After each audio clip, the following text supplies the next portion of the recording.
Chapter 50, Qaf. I seek refuge in God from Satan the rejected. In the name of God, the all-gracious, the all-merciful. Qaf, and the glorious Quran. However, they were surprised that a warner had come to them from amongst them. Then the unfaithful said, "This is a strange thing, that when we die and become dust, that is really an unlikely return." We are fully aware that the territory shrinks around them, for we keep a preserved record at our sight. However, they continued to reject the truth when it came to them. Consequently, they became completely confused regarding matters. Do they not look at the sky above them, how we constructed it and adorned it, and that there are no flaws in it? And as for the land, we have spread it out, and placed therein stabilizers, and grow therein every kind of beautiful thing. An observation and reminder for every penitent servant. And we send down from the sky blessed water. We therewith produce gardens and seed for the crops, and tall palm trees arranged in layers, a provision for our servants, and we revive with it a dead land. Such is resurrection. Rejecting before them were the people of Noah, the dwellers of the Ras and Tammud and Ad, Pharaoh, the brethren of Lot, and the dwellers of the wood, and the people of Tuba. They all rejected the messengers. Consequently, the promise was truthfully fulfilled.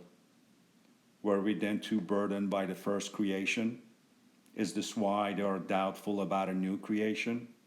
And indeed, we created the human being, and we know what he whispers to himself, and we are closer to him than his jugular vein.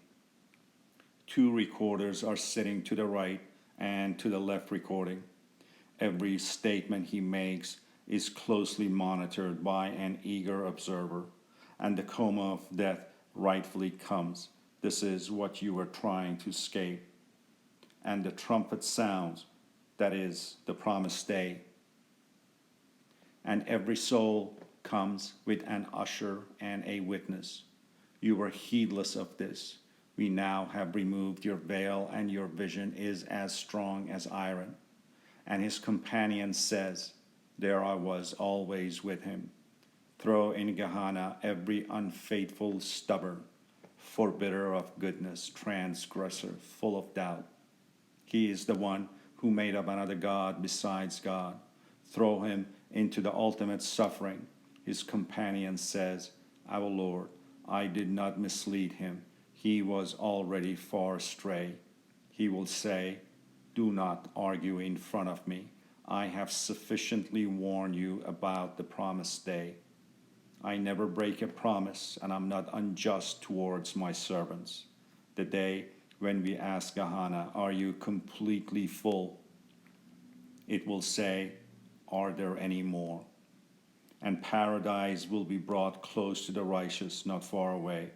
This is what was promised to every penitent steadfast, the one who fears the all-gracious in his privacy and comes with a penitent heart.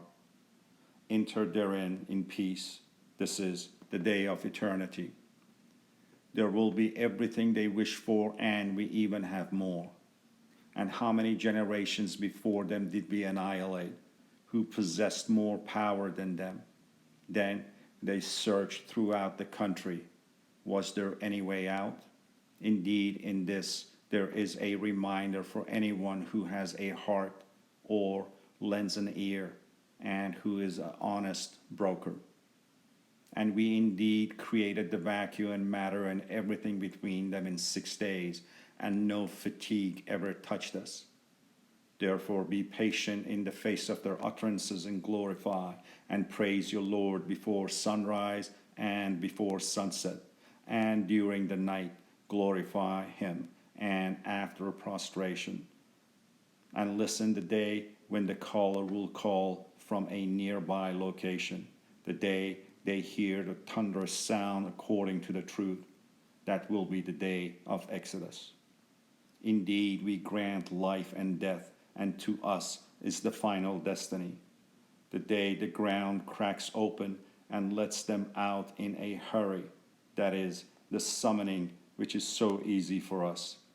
We know full well what they say, and you are not to force them in any way. Therefore, remind with this or on those who fear the promised day.